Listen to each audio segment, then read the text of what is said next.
Hello everyone, I am so excited to be here with you today.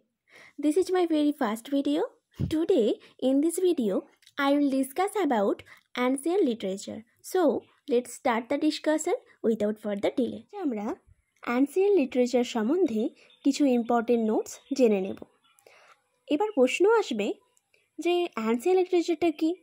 চলো আমরা জেনে নিই ancient literature কি। Ancient literature means the oldest writings created by the first civilizations of the world. এক কথায় বলতে গেলে ancient literature হচ্ছে roots of world literature. Here are some famous writers of ancient literature from different civilizations.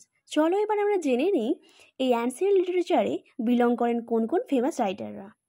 অ্যাস্কাইলাস, Pinter, Sophocles, Euripides, Socrates, Virgil, Ovid and হমার।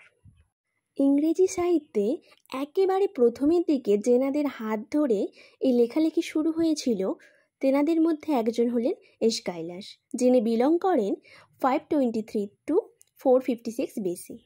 আমি এখানে কিছু কি points তুলে নিয়েছি। আমরা সবাই জানি ইংলিশ লিটারেচার একটা ভাস্ট লেসন। সেখানে একজনের সম্বন্ধে কখনোই পাতার পর পাতা পড়লে কমপ্লিট করা সম্ভব হবে না। তাই চলো কিছু হাইলাইট পয়েন্টসগুলো জেনে নিই। Aeschylus was an ancient Greek tragedian. He is often described as the father of tragedy. এটা আমাদেরকে মনে রাখতে হবে, ফাদার অফ ট্র্যাজেডি কাকে বলা হয়। He was probably the first dramatist to present as a trilogy. তিনি এই ট্রিওলজির কনসেপ্টটা প্রথম এনেছিলেন। Oresteia is the only ancient example of this from. তাহলে ট্রিওলজির একটা এক্সাম্পল বললে আমাদেরকে ওরেস্ট্রিয়াটা মনে রাখতেই হবে। Only 7 of Aeschylus estimate 70 to 19 plays have survived in complete form. চলো এবার আমরা ওনার কিছু সার্ভাইভিং প্লেস রয়েছে সেগুলো জেনে নিই। The Persians 472 BC, 7 Achaemenid BC, 467 BC, the Suppliants 463 BC, the Oresteia 458 BC, Prometheus Bound, date disputed. Oresteia trilogy নিয়ে আরেকটু ডিটেলে পড়ে নিই। The Oresteia trilogy consist of 3 ট্র্যাজেডিজ।